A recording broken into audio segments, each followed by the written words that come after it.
Mesdames, bonsoir et bienvenue sur cette nouvelle édition d'information sur la télévision Labari. Le cadre de concertation et d'action citoyenne de la société civile a animé ce matin un point de presse à l'espace France Fanon d'Alternative Espace Citoyen. Il s'agit de la marche pacifique qu'entend organiser le 10 cadre demain 14 avril 2019, une marche donc qui a été reportée au niveau de la ville de Niamey. Pour plus de précisions, suivons les explications de Nour Mamadou Arzika, il est membre du CCAC. Nous avons décidé en hommage à notre camarade, pour rendre hommage à ce camarade pour tout ce qu'il a aussi fait dans le combat citoyen que nous menons ensemble.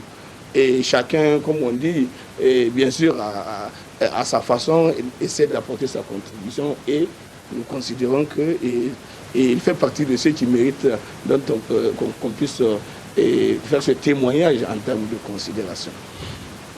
C'est pour cela que nous avons considéré que la manifestation que nous avons prévue pour demain, et qui rentre dans la troisième journée du deuil en question, malheureusement, donc, on sera obligé de l'annuler pour la prévoir à une autre date et qui sera plus propice et pour nous permettre donc de pouvoir la tenir. Et ce faisant, donc, nous invitons tous les citoyens nigériens qui ont fait beaucoup d'efforts, beaucoup d'activités dans le sens de tout ce que nous avons mené durant tout ce temps-là, et pour mobiliser les uns et les autres à la participation à cette manifestation. Comme on dit, l'homme propose, Dieu dispose, et nous sommes de ceux qui croient à cela. Et donc, nous avons estimé qu'il est bon qu'on puisse, en hommage à notre camarade, donc, et pour le cas de Niamey, reporter cela à une autre date. Donc, voilà le message et que nous avons voulu porter à votre connaissance et souhaiter que la journée de demain soit une journée de prière et collective et individuelle, et toute la journée pour que les uns et les autres, non seulement à l'endroit de nos camarades et de notre camarade, j'allais dire, mais aussi des prières par rapport à tout ce que nous vivons dans ce pays. Le Niger dispose désormais du plus grand hôpital de la sous-région, et c'est l'hôpital de référence de Maradi qui a été inauguré hier, vendredi, par le président de la République, Issoufou Mahamadou.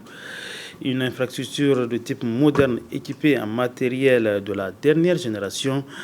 Une autre promesse tenue par le chef de l'État, Issoufou Mahamadou. Le compte rendu avec nos envoyés spéciaux Hassan Saleh Moustapha et Cheb Guissou. Améliorer la qualité de l'offre de soins spécialisés et faciliter l'accès à tous les Nigériens, c'est entre autres objectifs visés par les autorités de la 7e République en décidant de créer cet important centre hospitalier équipé de matériel de pointe. C'est un bâtiment monobloc à 2 niveaux, un type de construction d'hôpitaux modernes de dernière génération composé de toutes les unités de spécialité médicale, chirurgicale, d'anesthésie-réanimation, des soins intensifs, d'urgence, des unités d'appui médico-technique, de pistes d'atterrissage d'hélicoptères d'urgence, d'une centrale d'oxygène de grande capacité, de 3 châteaux d'eau, des logements pour le personnel, de 7 blocs opératoires, de tous les appareils d'imagerie comme CT scan, IRM, radio numérique, radio analogique, appareils de mammographie, des échographes, de l'électrocardiogramme, de l'endoscopie, de phlébologie,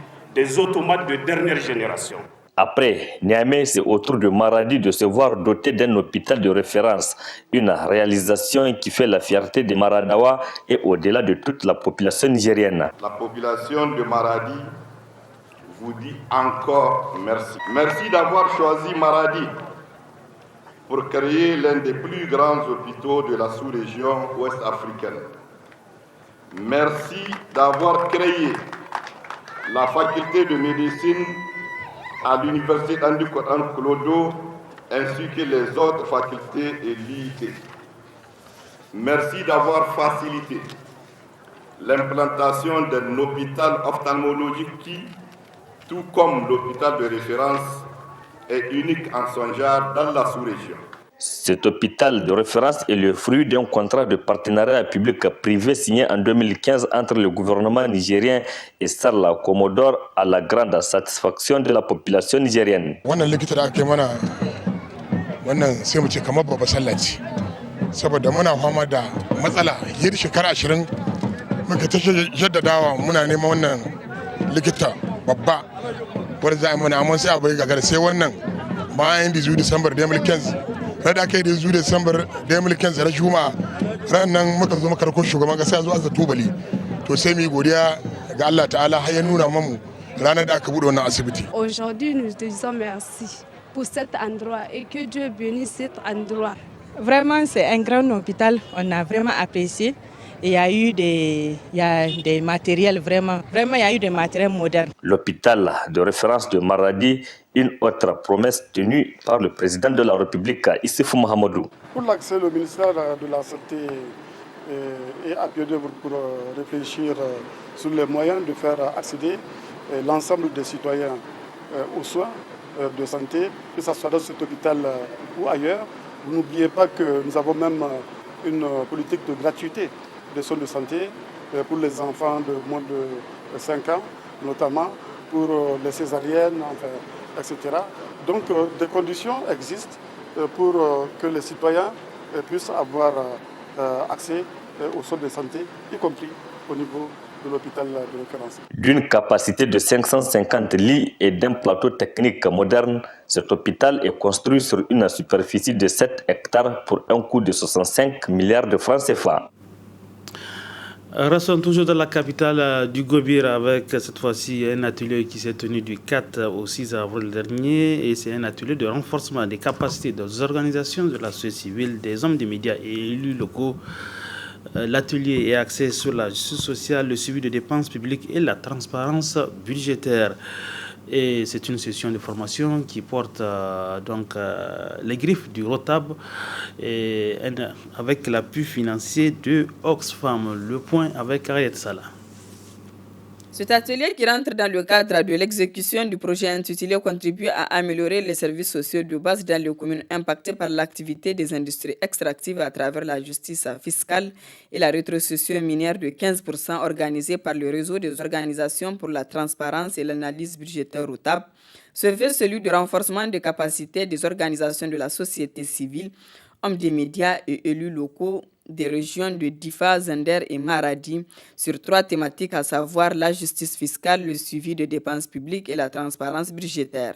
L'objectif de cet atelier est de renforcer les capacités des acteurs de la société civile, des médias, des élus locaux et des agents de l'administration dans 3 thématiques différentes, en vue de leur permettre de bien mener leur travail vraiment citoyen, de contribuer au développement local de leur localité. Les participants proviennent de 3 régions. Nos attentes est qu'au sortir de cet atelier, que vraiment les acteurs de développement, que soient les médias, les OSC, les autres composantes locales, qu'ils puissent être outillés en vue de leur permettre vraiment de bien mener leur travail, d'avoir du contrôle citoyen de l'action publique et vraiment leur travail de contribuer au développement local. Les 3 thématiques qui seront développées au cours de cet atelier vont ensemble, dira le vice-président de la délégation spéciale du Maradi.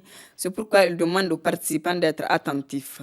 La contrepartie des paiements de ces obligations fiscales, c'est le suivi de leur utilisation dans le cadre des dépenses publiques.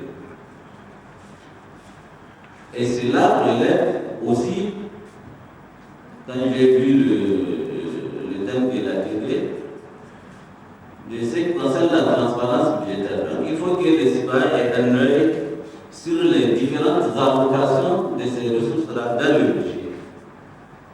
Une fois que ces allocations-là sont suivies, à travers ce qu'on appelle des budgets participatifs, il faut maintenant suivre l'exécution.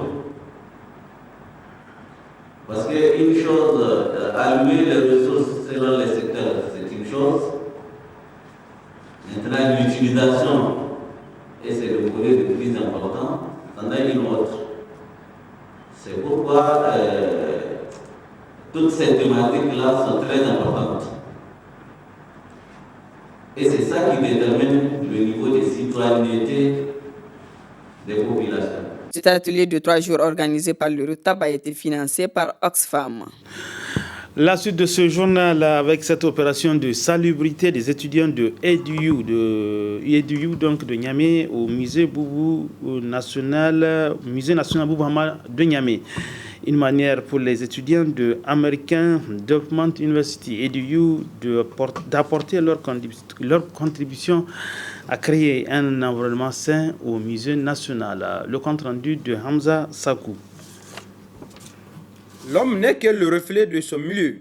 C'est ce qu'a compris les étudiants de African Development University, qui tiennent ainsi une salubrité en ce lieu symbolique qu'est le musée national. On est dans l'obligation et le droit de venir aider à assainir l'endroit. Parce que tout étranger qui vient et qui trouve l'endroit dans un état déplorable, je pense qu'il n'aura même pas l'envie de revenir.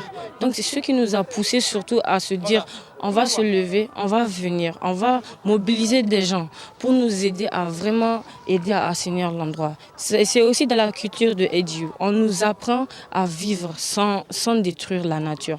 On nous apprend à être sustainability. C'est ce qui nous a poussé et ce qui nous pousse aussi, n'importe où quand on part, on a le sentiment là, dès qu'on voit que l'endroit est sale, de se dire, il faut qu'on prenne.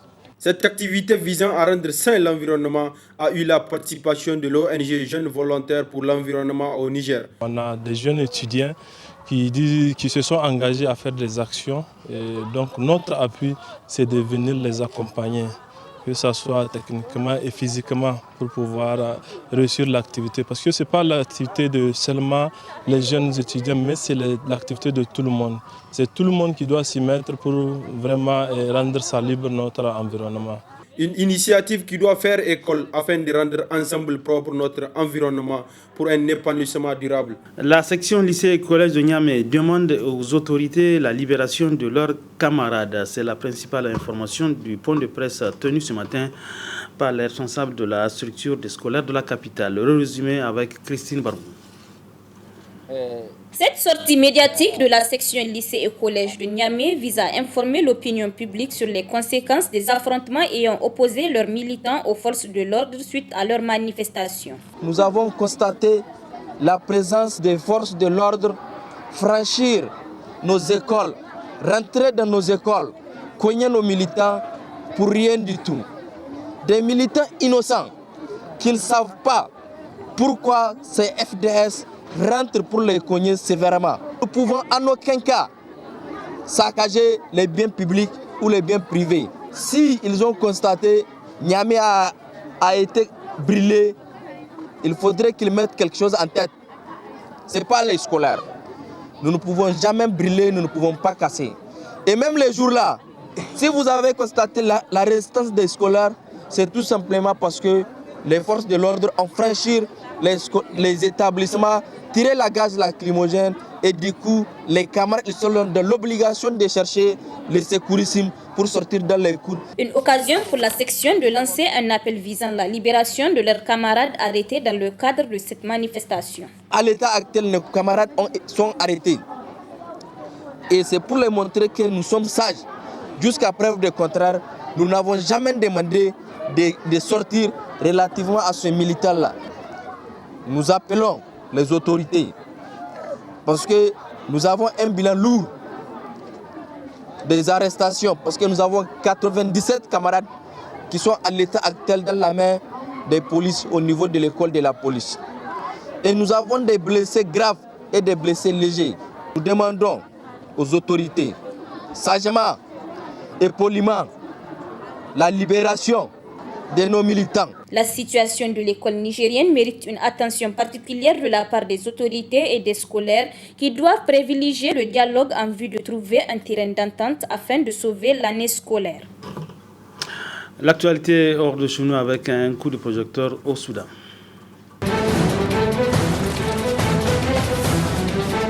Au Soudan, le Conseil militaire de transition a désormais un nouveau visage, le deuxième en 2 jours. Le général Abdel Fattah Abdelrahman Bourhan a prêté serment quelques heures après la démission de son prédécesseur, Awad Ibn Auf.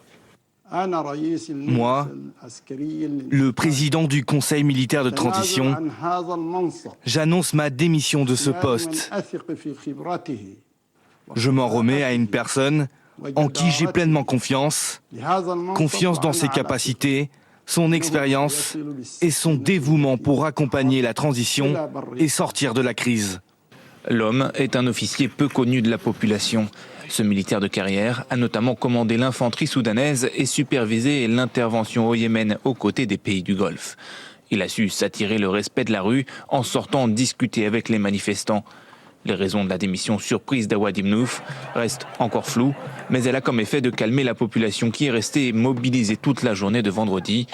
Les manifestants ont finalement laissé éclater leur joie. Je crois qu'on vient d'apprendre une leçon très importante. Il faut qu'on sorte dans la rue après chaque discours pour montrer que c'est nous qui choisissons. C'est un tournant historique dans notre pays et il faut voir ça comme le début d'une nouvelle ère. On a parcouru un long chemin entre les mois de décembre et d'avril et nous ferons tomber tout ce qui ressemble à ce gouvernement. Le syndicat à l'origine du mouvement appelle les manifestants à rester mobilisés jusqu'à l'instauration d'un gouvernement civil. La question désormais est de savoir combien de temps les militaires vont rester au pouvoir, alors que l'armée a annoncé une période de transition de 2 ans avant la tenue d'élections. Pour les juges de la CPI, enquêter sur les crimes de guerre en Afghanistan ne serait pas dans l'intérêt de la justice.